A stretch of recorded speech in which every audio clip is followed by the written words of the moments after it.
Bienvenue sur les clés du savoir, la chaîne où la science rencontre le vivant. Aujourd'hui, on plonge dans 3 histoires vraies. 3 capacités animales, discrètes mais bouleversantes, qui vont changer votre regard sur le monde. Installez-vous, on commence. Certaines fourmis cultivent des champignons, c'est leur nourriture principale. Mais ces cultures sont vulnérables aux moisissures. Alors, les fourmis ont développé une alliance.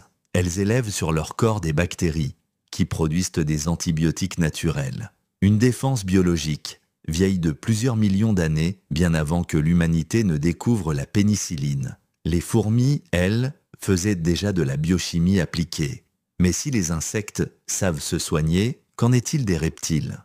Lorsqu'un crocodile mange, on peut voir des larmes couler de ses yeux. Non, ce n'est pas de la tristesse, mais de la biologie. Les muscles de la mâchoire pressent les glandes lacrymales, faisant sortir le liquide. Mais ces larmes ont aussi une fonction essentielle.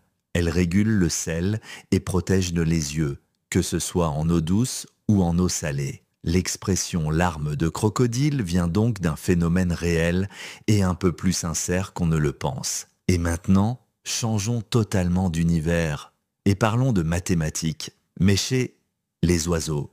Les corbeaux sont parmi les oiseaux les plus intelligents. Ils utilisent des outils, planifient, se reconnaissent et ils comptent. Dans une étude, on leur montrait des cartes avec un nombre de points de 5 à aucun. Et ils ont su distinguer la carte vide des autres. Ils ont compris que rien était différent de 1 et donc que le 0 est un concept.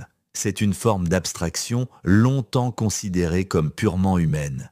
Mais les corbeaux, eux, savent compter jusqu'à rien.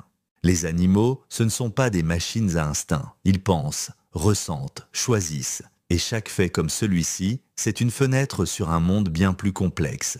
Abonnez-vous à la chaîne et explorons ce monde ensemble.